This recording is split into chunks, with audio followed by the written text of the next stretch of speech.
Order set से हमने आगे पढ़ना था। ऑर्डर सेट ऐसा सेट जिसमें कोई ऑर्डर डिफाइन हो उसे हम कहते हैं ऑर्डर सेट। यानी कि आपके पास अगर एलिमेंट्स हो 2, 4, 6, 8, अब आपको पता है ये इवन नंबर हैं और दो के एडिशन से बन रहे हैं, इसे हम कहेंगे ऑर्डर सेट। यानी जिसमें भी कोई भी आप अंदाज़ा लगा सकें नंबर्स की किस तरफ मतलब नंबर जा रहे हैं, कन्वर्ज कर रहे हैं, डाइवर्ज कर रहे हैं, मल्टीप्लाई करने से आ रहे हैं, डिवाइड करने से, उसे कहते हैं ऑर्डर सेट।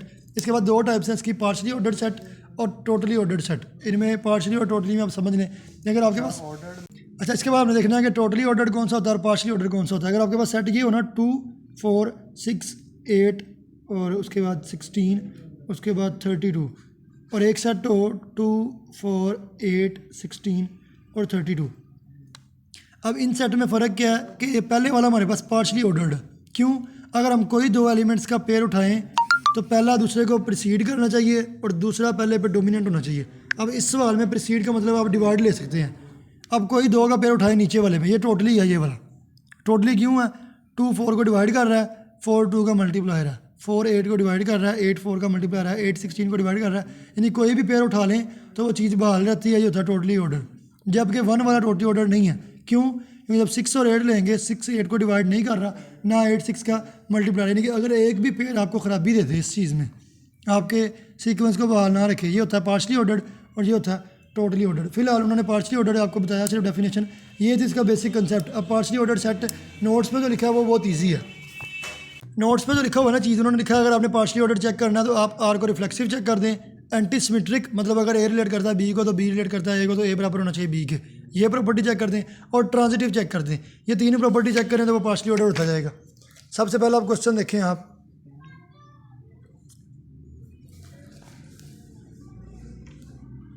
अच्छा अब आपको एग्जांपल गिवन है। एग्जांपल इस तरह से है कि अगर दो एलिमेंट हो ए और बी, ए रिलेट कर रहा हो बी को, तो बी को हम लिख सकते हैं ए की पावर आर में। आपने इसको प्रूव करना है पार्शली ऑर्डर, तो पार्शली ऑर्डर के लिए तीनों प्रॉपर्टीज़ की चेक कर लेंगे। सबसे पहले रिफ्लेक्सिव, ए को ए की पावर में लिख सकते हैं ए इज इक्वल टू ए की पावर 1, तो ए रिलेट कर रहा है ए को, रिफ्लेक्सिव तो क्लियर होगी।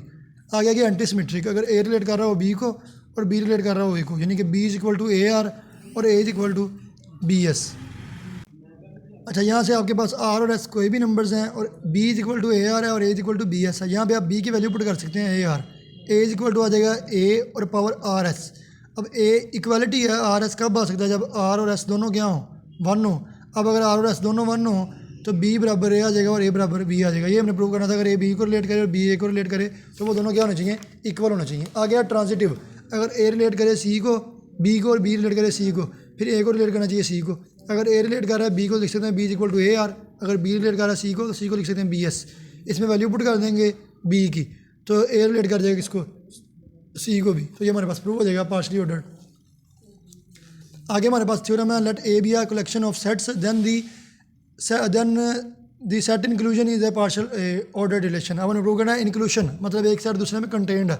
सबसे पहले रिफ्लेक्सिव, हर सेट अपने आप के अंदर कंटेंड होता है तो ए रिलेट ए तो कर जाएगा, रिफ्लेक्सिव क्लियर हो गया।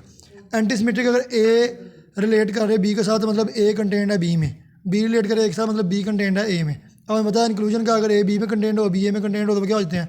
बराबर होते हैं। दूसरी प्रॉपर्टी भी क्लियर होगी। तीसरी प्रॉपर्टी, अगर ए रिलेट करे बी के साथ मतलब ए कंटेंट इन बी, और बी रिलेट करे सी के साथ मतलब बी कंटेंट इन सी, तो फिर ए रिलेट, आपको पता है अगर ए बी में कंटेंट हो बी सी में तो ए किस में कंटेंट होता है? सी में, यानी कि ए रिलेट कर जाएगा सी के साथ। ट्रांजिटिव भी प्रूव होगी, हमारे पास क्वेश्चन प्रूव हो गया। अगली आपकी एग्जांपल है, आपको सेट गिवन है A B C D E, then the relation of defined by X relate कर रहा है वाई के साथ, अगर एक्स किसके बराबर हो? वाई के, या उन्होंने कहा या फिर इस फिगर से एलिमेंट हो या वो बराबर हो, यानी कि रिलेशन में एलिमेंट आ जाएंगे जो सेम हो। एक तो कंडीशन ये गिवन है A B B C C D D और ई, और या फिर ये रिलेशन गिवन है कि आपने इस फिगर से चलना है। इस फिगर से मतलब एरो हेड से ए से बी पे आप लिख लोगे ए बी, उसके बाद बी से डी पे, फिर डी से सी पे, फिर सी से ई पे, उस तरह आपने एलिमेंट लिख लिए। अब प्रूव करना है ये पार्शली ऑर्डर्ड है कि नहीं, तीनों प्रॉपर्टीज। सबसे पहले रिफ्लेक्सिव, हर ए अपने आप पे रिलेट कर रहा है और बी भी अपने आप पे, यानी कोई भी एलिमेंट नहीं अपने आप पे रिलेट कर रहा है तो रिफ्लेक्सिव क्लियर हो गया। एंटी सिमेट्रिक क्या है? अगर एक्स वाई पर रिलेट करे, वाई एक्स पर रिलेट करे तो वो दोनों क्या होने चाहिए? बराबर। अब आप इनमें से रिलेशन ढूंढें, अगर ए बी पे रिलेट कर रहा है तो बी ए पे ऐसा एलिमेंट है ही नहीं, सिर्फ वो कौन से हैं? वो वही हैं जिनमें ए पे रिलेट कर रहा है और फिर ए पे, यानी कि यही एलिमेंट आएंगे। अगर यही एलिमेंट आएंगे तो इसमें पहला और दूसरा इक्वल है, तो आपके पास एंटी सिमेट्रिक भी क्लियर हो गया। आगे ट्रांजिटिव, अगर ए रिलेट करे बी पे और बी रिलेट करे सी पे तो ए रिलेट करे सी पे। ऐसे भी कोई एलिमेंट नेक्स्ट आपके पास एग्जांपल है, उन्होंने ए में एलिमेंट दे दिए हैं 2 3 4 5 और 6 और रिलेशन डिफाइन कर दिया वो लिखने हैं जो एक दूसरे को क्या कर रहे हो, एक्स डिवाइड कर रहा हो वाई को, इनके पहला एलिमेंट दूसरे को डिवाइड कर रहा हो वो एलिमेंट लिखने हैं। अब हम लिख लेंगे 2 2 क्योंकि 2 2 को डिवाइड करता है, 3 3 4 4 5 5 6 6, उसके बाद 2 4 भी लिख सकते हैं क्योंकि 2 4 को डिवाइड करता है, उसके बाद 2 6 लिख सकते हैं और 3 6, वो सारे एलिमेंट लिख लिए। अब हमने चेक करनी है तीनों प्रॉपर्टी।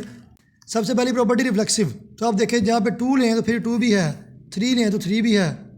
अब हम चेक कर लेंगे कि ये तीनों प्रॉपर्टी सेटिस्फाई करता है कि नहीं। एक्स डिवाइड एक्स हर एलिमेंट के लिए वो खुद को डिवाइड करता ही करता है, तो एक्स एक्स पर रिलेट कर रहा है, रिफ्लेक्सिव प्रूव हो गया।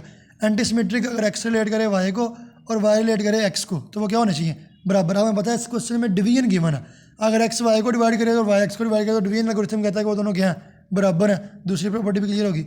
तीसरी है ट्रांजिटिव, अगर एक्स वाई को डिवाइड करे और वाई जेड को डिवाइड करे तो ये भी डिवीजन वाले असूल कहते हैं, अगर एक्स वाई को डिवाइड करे वाई जेड को तो एक्स जेड को डिवाइड करता है, एक्स रिलेट कर देगा वाई जेड को। नेक्स्ट क्वेश्चन है आपके पास, अगर ए आपके पास सबसेट हो आर का और ए ऐसा रिलेशन डिफाइंड है कि X less than equal to किसके है, वाई के, तो आपने प्रूव करना है पार्शियल ऑर्डर है कि नहीं। अब चेक करना है, पहली प्रॉपर्टी क्या होती है, रिफ्लेक्सिव।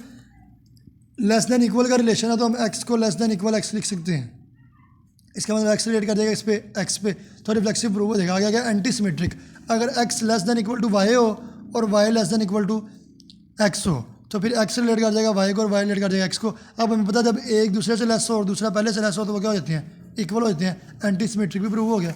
नेक्स्ट आपके पास है ट्रांजिटिव, अगर X less than equal to Z हो और x less than equal to Y और Y less than equal to Z हो, हमें पता है अब एक्स लेस देन वाई और वाई लेस देन जेड हो तो एक्स ऑब्वियसली जेड किससे जेड से कम ही होना, तो ये भी रिलेट कर प्रूव हो गया। आपके पास ट्रांजिटिव भी प्रूव हो गया। आगे आगे अगला क्वेश्चन है इन्वर्स ऑर्डर। इन्वर्स ऑर्डर में वो सारे एलिमेंट होते हैं, अगर आपके पास एक्स वाई गिवन हो, वाई एक्स गिवन हो तो आपके पास एक्स वाई आ जाएगा, एक्स वाई गिवन हो तो वाई एक्स हो जाएगा, यानी कि उसके उल्ट हो जाना। अब क्वेश्चन गिवन है let R be a partial order defined in a set A, then A R inverse in A is also partial order. हमने प्रूव करना है कि जो आर इनवर्स से एलिमेंट आते हैं वो भी क्या है, पार्शियल ऑर्डर है। अब हम चेक कर लेंगे।